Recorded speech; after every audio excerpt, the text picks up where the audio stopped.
இயேசு கிறிஸ்துவின் நாமத்தினால் இந்த நாள் தேவனுடைய வார்த்தையின் வேலைக்கு உங்களை அன்போடு வரவேற்கிற இந்த நாளும் தேவன் தாமே இந்த புதிய மாதத்துல புதிய விதமாய் நம்மை நடத்துவாராக. அல்லேலூயா. தேவ செய்திக்கு ஆதாரமாய் திருப்பிக் கொள்வோம். லூக்கா எழுதின புத்தகம் 22வது அதிகாரம் 35வது வசனம் இப்படியாக சொல்லுகிறது.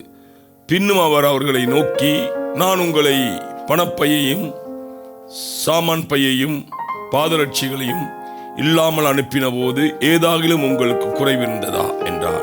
அவர்கள் ஒன்றும் குறைவிருந்ததில்லை என்றார்கள்.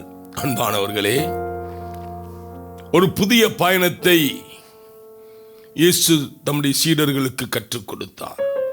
அதுவரையில இயேசுவோடு இணைக்கப்படுவதற்கு முன்னாடி அல்லது இயேசுக்கு சீடர்களாய் ஆவதற்கு முன்னாடி அவர்களுடைய வாழ்க்கையின் முறைமை என்று ஒன்று இருந்தது. எங்கேயாவது போகணுமா இருந்தா பணம் தேவை, கால்களுக்கு பாதரட்சை தேவை, சாப்பிடுவதற்கு உணவு தேவை, இப்படி அநேக தேவைகள் அவர்களுக்கு இருந்தது. அதே போலதான் நம்ம ரட்சிக்கப்படுவதற்கு முன்பதாக நமக்கு அநேக தேவைகள் இருந்தது. சரீர பிரகாரமாக, மன ரீதியாக, உணர்வுகள் ரீதியாக, இப்படி அநேக காரியங்கள் இருந்தது. ஆண்டவர் கேட்கிறாரு, இந்த காரியங்கள் எல்லாம் தேவை. வெளியே போகணுமா இருந்தா பயணத்துக்கு ஏதாவது பணம் தேவை. 2-3 நாள் பயணிக்கணுமா இருந்தா ஏதாவது ஒரு சாப்பாடை பேக்ல போற வழியில போட்டுக்கிட்டு போகணும். நல்ல ஷூ தேவை, நல்ல செருப்பு தேவை, நல்ல உடை தேவை. ஆனால் ஆண்டவர் கேட்கிறாரு, இதெல்லாம் தேவை. ஆனா இது ஒன்றும் இல்லாமல் உங்களை அனுப்பின பொழுது ஏதாவது ஒன்றில் ஒரு குறையை நீங்கள் கண்டீர்களா? அன்பானவர்களை, தேவன் அனுப்பும் பொழுது நம்மை வெறுமனை அனுப்புவதில்லை. அவர் அபிஷேகத்தை வைத்து நம்மை அனுப்புகிறார். அதிகாரமுடையவர்களாய் நம்மை அனுப்புகிறார். இந்த நாள் நீங்கள் விசுவாசிப்பீர்களாக இருந்தால் தேவனுடைய அபிஷேகம் உங்கள் மேல் அளவில்லாமல் கடந்து வரும் பொழுது உங்கள் தேவைகள் எவ்வளவு பெரிதாக இருந்தாலும் நீங்கள் அவைகளை குறைத்து குறைவுபடவும் மாட்டீங்க. அவைகளை குறித்து நீங்க கவலைப்படவும் மாட்டீங்க. அவைகளை குறித்து நீங்க வேதனைப்படவும் மாட்டீங்க. நான் சொல்லுகிற ஆண்டவர் கேட்டார், இவைகள் ஒன்றும் இல்லாமல் உங்கள் மேல் அபிஷேகத்தையும் அதிகாரத்தையும் வல்லமையும் கொடுத்து நான் அனுப்பின பொழுது உனக்கு பசி வந்திருக்காது, உனக்கு தாகம் எடுத்திருக்காது.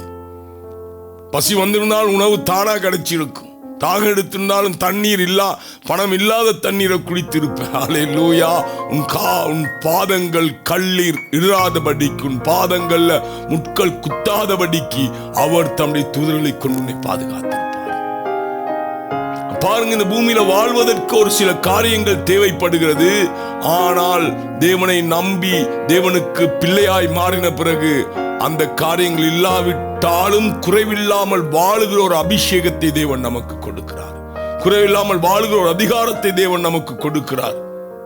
குறைவை காணாதபடி அல்லேலூயா சரீரம் நிறைவில் வாழக்கூடிய ஒரு பிரசன்னத்தை தேவன் கொடுக்கிறார். தேவையானது ஒன்றுதான், தேவனுடைய பிரசன்னம், தேவனுடைய அபிஷேகம், தேவனுடைய வல்லமை. இந்த மாதம் இயேசுவின் நாமத்தினால் உங்களை பார்த்து நான் சொல்லுகிறேன், இந்த பூமியில எத்தனை தேவை இருந்தாலும் அதெல்லாம் இயேசுவை அறிவதற்கு முன்னாடி, இயேசுவை அறிந்த பிறகு, இயேசுவோடு பயணிக்க தொடங்கின பிறகு நம் வாழ்க்கையில தேவன் கொடுக்கிற அபிஷேகமும் தேவ பிரசன்னமும் தேவனுடைய வல்லமையும் நம்மை வாழ வைக்கும். அல்லேலூயா. அதுதான் வனாந்திரத்தில் ஜனங்கள் கண்டார்கள்.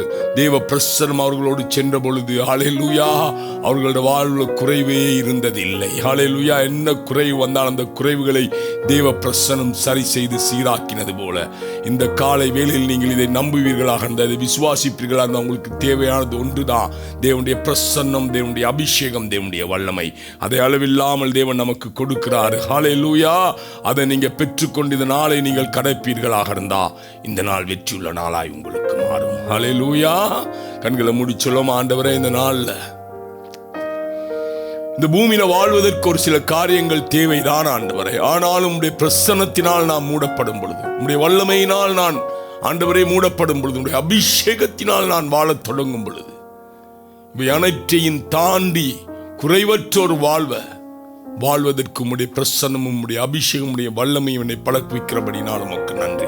என்னை கேட்கிற ஒவ்வொருவரையும் அது பழக்குவிக்கும்படியாக ஜெபிக்கிறேன் இயேசுவின் நாமத்தினால பிதாவே. ஆமென். ஆமென். கர்த்தர் தாமே உங்களை ஆசீர்வதிப்பாராக.